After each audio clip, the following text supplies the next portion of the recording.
गुरुपौर्णिमा या दिवशी आपण गुरूंचं पूजन करतो, त्यांच्या चरणी पुष्प अर्पण करतो. पण या दिवसाचं मूळ बघितलं तर आपण येऊन पोहोचतो सारनाथ येथे. गुरुपौर्णिमेच्या दिवशी म्हणजेच आषाढी पौर्णिमेला इसवी पूर्व 528 मध्ये तथागत गौतम बुद्धांनी दिला होता पहिला धम्म उपदेश, आणि तेही पंचवर्गीय भिक्खूंना. आणि सुरू झालं धम्माचं चक्र, ज्याला म्हणतात धम्मचक्र पवर्तन दिन. हीच खरी गुरुपौर्णिमा, ज्या दिवशी विचार, विवेक आणि समतेचं ज्ञान पहिल्यांदा समाजात पसरलं. अंधश्रद्धेपासून मुक्त करणाऱ्या उपदेशाची सुरुवात झाली आणि जन्म झाला बौद्ध संघाचा.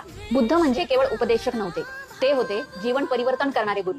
त्यांनी सांगितलं अत्त दीप भव, म्हणजे स्वतःचा प्रकाश बना. आणि हीच होती त्यांची सर्वश्रेष्ठ शिकवण. गुरुपौर्णिमा म्हणजे केवळ पूजन नव्हे, हा आहे विचारांचा जागर, विवेकाचा दीप आणि सत्याची वाट. गुरुपौर्णिमेनिमित्त या दिव्य गुरुला म्हणजेच तथागत गौतम बुद्धांना त्रिवार वंदन. तुमच्यासाठी गुरु म्हणजे कोण? पूजनीय व्यक्ती की विचार देणारा मार्गदर्शक? कमेंटमध्ये तुमचं मत सांगा.